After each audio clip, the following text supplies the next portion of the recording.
ಹೆಸರು G K Gopal ಅಂತ, ಗುಳ್ಕಮಲ್ಲಿರೋದು.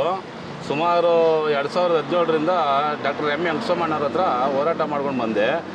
ಇದುವರೆಗೂ ನಾನು ಅವ್ರ ಜೊತೆಲೇ ಇದ್ದೆ. ಅವ್ರನ್ನ ಹೇಳ್ದಂಗೆ ಕೇಳ್ಕೊಂಡು ಅವ್ರು ಹೇಳಿದ್ದೆಲ್ಲ ಮಾಡ್ಕೊಂಡು ಬಂದೆ. ಆದರೆ ಎಲ್ಲಿ ನಾವು ಕೆಲಸ ಮಾಡ್ತೀವೋ, ಎಲ್ಲಿ ಹೋರಾಟ ಮಾಡ್ತೀವೋ ಅಲ್ಲಿ ಹೋಗಿ ಹೇಳ್ತೀವಿ, ಈ ಥರ ಇಂಥವ್ರನ್ನ ಅನ್ಯಾಯ ಆಗಿದೆ ಅಣ್ಣ, ಈ ಥರ ನ್ಯಾಯ ಕೊಡಿಸ್ಬೇಕಂತ ಹೋಗ್ತೀವಿ. ಆಯಿತು ಕರ್ಕೊಬಾರೋ ಅಂತಾರೆ, ಕರ್ಕೋಗಿ ಮಾತಾಡಿಸ್ತೀನಿ. ಮಾತಾಡಿಸ್ತಾಡ್ಗೆ ಇಂಥ ದಿವಸ ಹೋರಾಟ ಇಟ್ಕೊಳ ಅಂತ ಹೇಳ್ತಾರೆ. ಹೋರಾಟಕ್ಕೆ ನಾವು ರೆಡಿ ಮಾಡ್ತೀವಿ.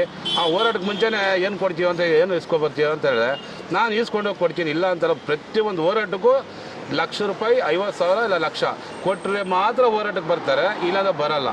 ಆವಾಗ ಮಾತ್ರ ಬರ್ತಾರೆ. ಬಂದಿದ್ದು ಮಾರನೇ ದಿವಸ ತಿರ್ಗಾ ಮತ್ತೆ ಆ ಹೋರಾಟ ಅಷ್ಟಿಗೆ ಲಾಸ್ಟು.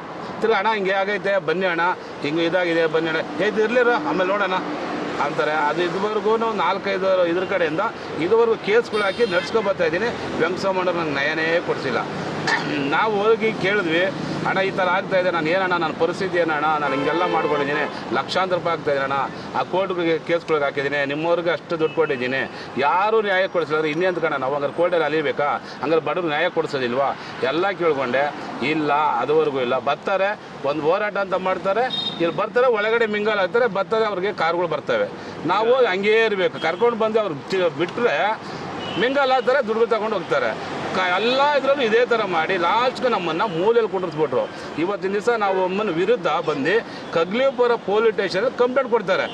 ಅವರು ನಮ್ಮ ತಂದೆ ಸ್ಥಾನದಲ್ಲಿ ಇಡ್ತಾ ಇದ್ವಿ, ನಮ್ಮ ಅಣ್ಣ ಅವರು ತಂದೆ ಸ್ಥಾನದಲ್ಲಿ ಇಟ್ಕೊಂಡಿದ್ವಿ. ಇವತ್ತು ತಂದೆ ಸ್ಥಾನದಲ್ಲಿ ಇರೋದವರು ಇವತ್ತು ಯಾವ ಮಟ್ಟಕ್ಕೆ ಇಳಿದಿದ್ದಾರೆ ಕೆಳಕ್ಕೆ ಅಂದರೆ ಇಡೀ ಕರ್ನಾಟಕಕ್ಕೆ ಗೊತ್ತಾಗಬೇಕು ಅವ್ರು ಏನು ಮಾಡ್ತಾ ಇದ್ದಾರೆ. ದಲಿತರು ನ್ಯಾಯ ಕೊಡ್ತಾವ್ರ, ದಲಿತರು ವಿರೋಧಿ ಆಗಿದ್ದಾರೆ ಅಂತ ಕರ್ನಾಟಕ ಜನ ಹೇಳ್ತಾರೆ. ಇನ್ನು ಇವತ್ತು ದಲಿತರಲ್ಲಿ ಹೋರಾಟ ಮಾಡ್ತಾ ಇದ್ದಾರೆ. 23 ದಿವಸ ಸರ್ ಇವತ್ತು ಹೋರಾಟ. ಬಡವರು ಕೂತ್ಕೊಂಡು ನ್ಯಾಯಕ್ಕೆ ಅಜ್ಜಿಗೋಸ್ಕರ ನ್ಯಾಯ ಕೇಳಬೇಕಂತ ಬಂದವ್ರೆ. ಅವರೇ 2 ಸತಿ ಹೋರಾಟ ಮಾಡಿದ್ದಾರೆ. ಹೋರಾಟ ಮಾಡಿದ್ರೆ ಅವ್ರು ನ್ಯಾಯ ಕೊಟ್ಟಿಲ್ಲ. ನಾವು ನ್ಯಾಯವಾಗಿ ಅವತ್ತಿಂದ ನಿಂತ್ಕೊಂಡಿದ್ದೀವಿ, ಇವಾಗೂ ನಿಂತ್ಕೊಂಡಿದ್ದೀವಿ. ನ್ಯಾಯ ಕೊಡಿಸ್ಬೇಕಂತ ಬಂದಿದ್ದೀವಿ. ನ್ಯಾಯ ಕೊಡಿಸ್ತೀವಿ. ಆದರೆ ನಮ್ಮ ವಿರುದ್ಧ ಏನೋ ನಾವು ನಮ್ಮ ಜೊತೆಲಿದ್ದಾರೆ. ನಮ್ಮ GC ವೆಂಕಟರಮಣಪ್ಪ ರಾಜ್ಯಾಧ್ಯಕ್ಷರಿದ್ದಾರೆ, ನಮ್ಮ ಚಳುವಳಿ ನಾಗೇಶ್ ಇದ್ದಾರೆ, ಮನ್ಸ್ವಾಮಿ ಇದ್ದಾರೆ, ಕೆಂಚಯ್ಯವ್ರು ಇದ್ದಾರೆ. ಇವ್ರ ನಾನು ಚೆನ್ನಾಗೇ ಇದ್ದೆ, ಇಷ್ಟು ದಿನವೂ ಚೆನ್ನಾಗೇ ಇದ್ದೆ.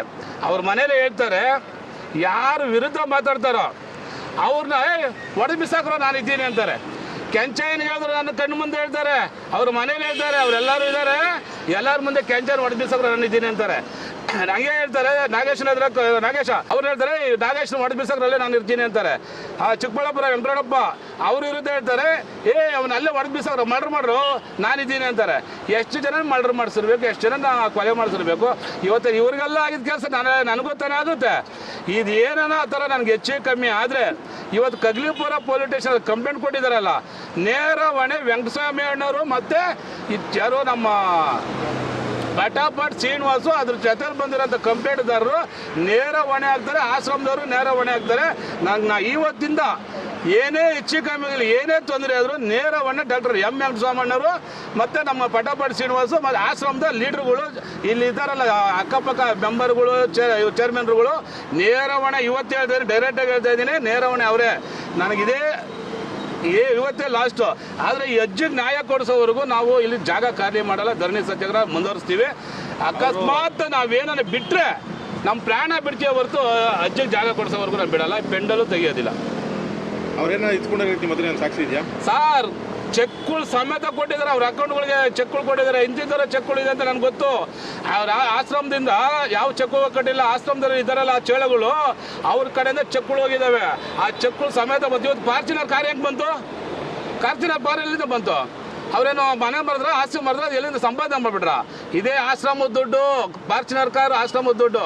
ಇದೇ ಹೋರಾಟ ಮಾಡ್ತೀನಿ ಅಂತ ಬರ್ತಾರೆ, ಪಾಂಪ್ಲೆಟ್ ಬಿಡ್ತಾರೆ, ದುಡ್ಡು ಇಸ್ಕೊಂತಾರೆ, ಫಾರ್ಚುನರ್ ಕಾರ್ ತಗೊತಾರೆ. ನಾವು ಇವಾಗೂ ಬಡವರೇ, ಇವಾಗ ನಾವು ಸ್ಕೂಟ್ರಲ್ಲಿ ಓಡಾಡ್ತಾ ಇದ್ದೀವಿ, ಕಾರಲ್ಲಿ ಇಲ್ಲ. ನಮ್ಗೆ ಆಫರ್ಗಳು ಕೊಟ್ಟರು, 50 ಲಕ್ಷ 20 ಲಕ್ಷ ಆಫರ್ ಕೊಟ್ಟರು, ನಾವು ಮುಟ್ಟಿಲ್ಲ. ನ್ಯಾಯಕ್ಕೆ ಕಾಯ್ತಾ ಇದ್ದೀನಿ, ಅಜ್ಜಿಗೋಸ್ಕರ ನ್ಯಾಯಕ್ಕೆ ಹೋರಾಟ ಮಾಡ್ತಾ ಇದ್ದೀವಿ.